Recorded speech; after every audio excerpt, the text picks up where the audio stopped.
네, 수학 완성 시간입니다. 오. 네, 오늘 진행을 맡은 깊은 생각 강사 안정혁입니다. 네, 오늘 같이 패널로 함께하게 될 깊은 생각 수학학원 고등부 강사 김재호라고 합니다.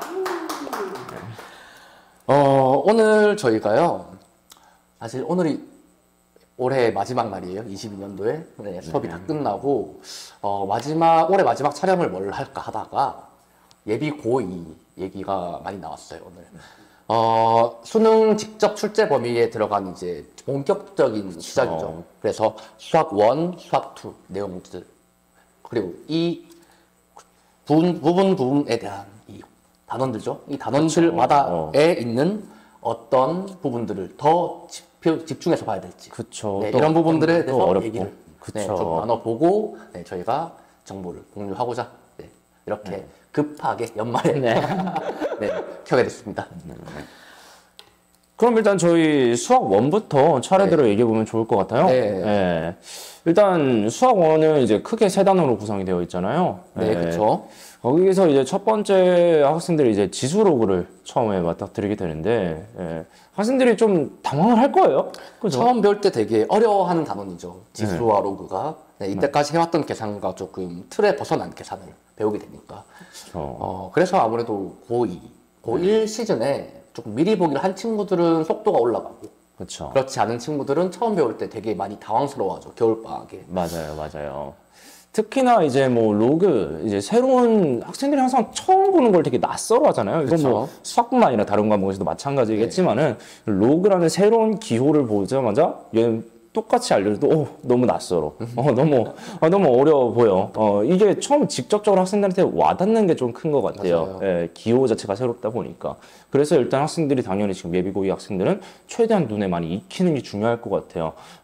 이걸 계속해서 자기 눈에 익어가야 이게 그냥 자연스럽게 로그는 이렇게 계산하는 거구나. 로그는 뭐 이런 의미를 갖고 있구나. 이런 것들을 좀 많이 눈에 익어놔야 되지 않을까 싶어요. 다행인 거는 수학 1은 익숙해지면 되게 쉬워지는 과목이다. 근데 반면에 수학 2는 처음 배울 땐 어렵지만, 쉽지만. 상대적으로 아이들이 쉬워하는 과목이에요, 처음 배울 때. 그렇지만 배우면 공부하면 할수록 더욱 어려워지는 과목이 수학 2다.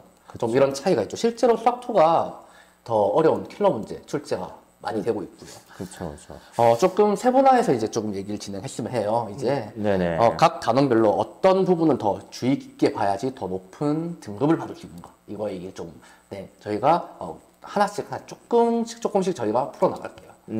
먼저 지수 로그 부분에서 어디를 조금 더 주의 깊게 봤으면 좋겠는지 먼저 말씀을 해주시면 좋을 것 같아요. 일단 지금 지수 로그 함수를 처음 보는 학생들이라고 하면은 제가 아까 앞서 말씀드렸다시피 일단 로그랑 친해지는 거, 로그랑 인사 한번 하고 안녕, 반가워, 서로 좀 로그랑 좀 많이 익혀놓는 거.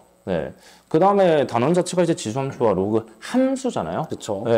당연히 학생들이 이제 수학과에서 이전에 2학기 때 중간고사, 기말고사 때 연습했던 함수에 대한 개념이 조금 어느 정도 탄탄하게 받쳐 있어야 될 것 같아요. 이제는 지수함수, 로그함수가 들어가면서 앞에서 썼던 합성함수라든지 역함수 이런 개념들이 너무 자연스럽게 나오는데 그 부분이 이제 좀 익숙치 않았던 친구들, 좀 어려워했던 친구들은 똑같이 어려워할 거예요. 그렇죠. 저는 이제 거기 첨가해서 말씀을 드리자면요. 고2부터의 내용에서는 이제 정의되는 이 개념에서 되게 많은 조건들이 붙어요. 이 시험 출제는 결국 이런 경우일 때, 이런 경우일 때 이렇게 한다라는 이런 조건들에서 결국은 상위권 가르게 되거든요. 특히 저는 공부를 할 때 조금 더 섬세한 공부를 했으면 좋겠다. 그런 부분에서 보통 로그, 진수의 조건이나 미치의 조건 이런 부분들에 대해서 확인해가면서 가는 그런 공부를 해줬으면 좋겠다 하는 게 제가 보는 지수 로그 함수에서 일단 1차적인 공부 방법이라고 볼 것 같아요. 삼각함수로 이제 넘어가 볼까요? 넘어가 보죠. 삼각함수 같은 경우는 이제 학생들이 그래도 한번 봤던 놈들이잖아요. 그래도 언제 3학년 2학기 때. 맞아요. 근데 그렇다고 해서 이 친구들이 우리 삼각함수를 잘하느냐. 3학년 2학기 때 학생들이 많이 공부를 소홀히 하는 친구들이 좀 많았어요. 안 하죠. 아무래도 그러다 보니까 삼각함수도 거의 뭐 처음 본다라고 생각하면 될 것 같은데. 오히려 뭐 정의도 새로 하기 때문에 그냥 새롭게 이제 나와 있는 정의대로 다가가는 게 더 나을 수도 있어요. 이 부분은. 맞아요. 삼각함수는 그래도 삼각함수는 이제 지수함수, 로그함수랑 좀 다른 게 제가 느끼기에는 삼각함수는 학생들이 처음 받아들였을 때, 처음 공부한 학생이라고 쳤을 때 외워야 될 게 압도적으로 많은 것 같아요. 양 자체가 네, 뭐 각을 새롭게 정리한다든지, 뭐 그래프의 특징이라든지, 네. 그래서 그걸 너무 한 번에 모든 걸 이해하려고 하면 안 되는 것 같아요. 이건 처음 본 학생이라고 하면요. 네. 수원이라는 과목 자체가 이제 앞으로 학생들이 당연히 지금 중간고사가 급하긴 하지만 앞으로 수능까지 본다라고 했을 때 정말 계속해서 봐줘야 되는 과목이에요. 예, 그럼 이 개념들을 차곡차곡 자기 지식 안에 축적시킨다고 좀 생각을 했으면 좋겠어요. 이걸 너무 자기가 별 역량이 안 되는데 이걸 너무 한 번에 이해하려고 뭐 사인의 주기는 뭐고 당연히 알아야 되는 것들이지만 이걸 응용해서 또 어떻게 써야 되고 이걸 너무 부담을 안 가졌으면 좋겠다. 요거 같은 경우는. 오히려 삼각함수는 이제 공식이 참 많죠. 그쵸. 네, 많은 이유는 이제 각각의 원리들을 이해하는 데에 걸리는 시간도 필요하고, 근데 그것들을 원리대로 갔을 때 시간이 좀 소모가 많이 되는 경우가 있기 때문에 더욱더 많은 공식을 알려주는 것 같아요. 맞아요. 어디 뭐 학원이든 뭐 인강이든 마찬가지로.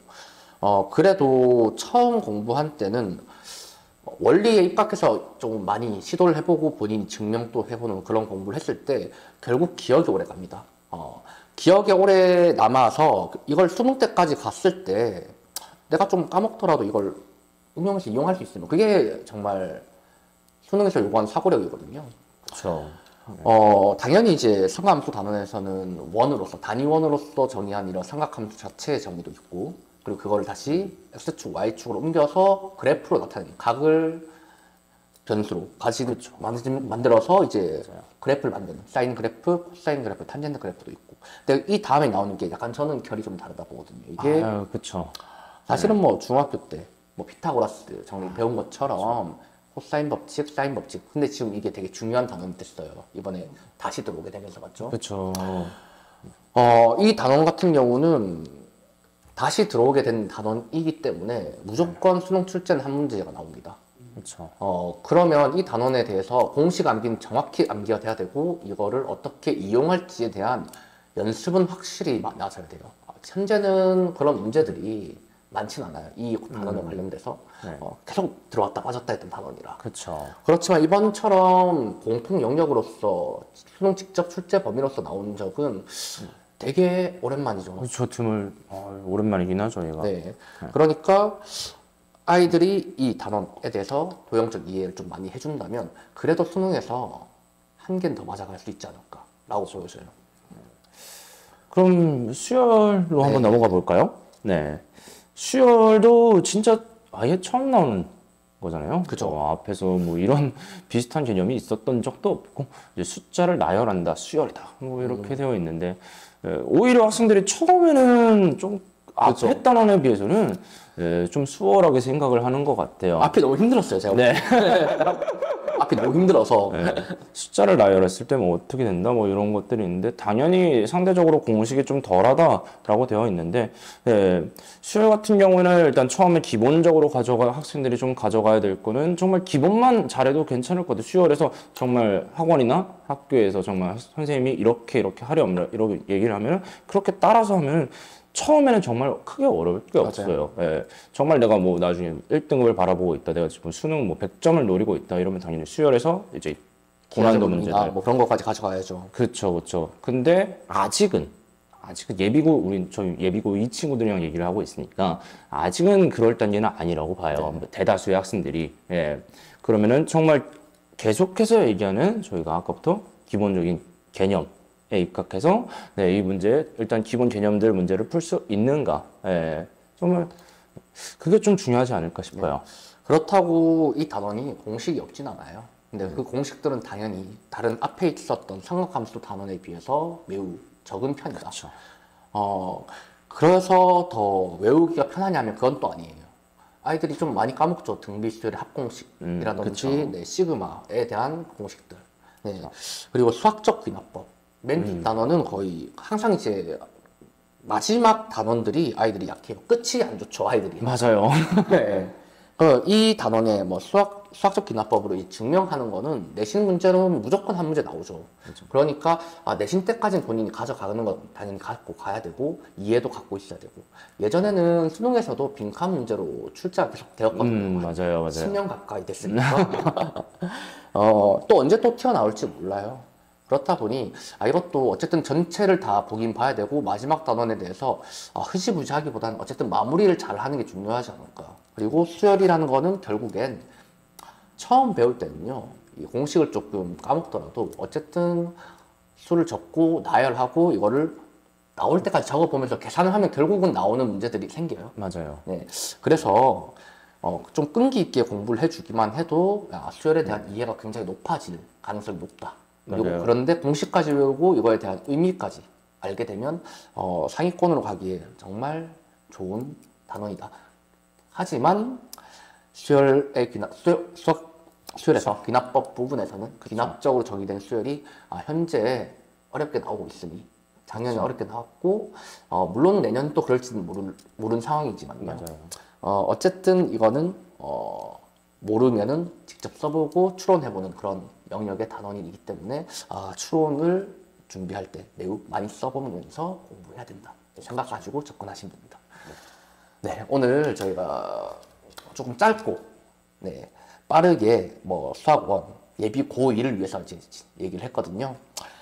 다음 시간에는 수학 2 관련된 얘기를 저희가 말씀드리도록 하겠습니다. 감사합니다.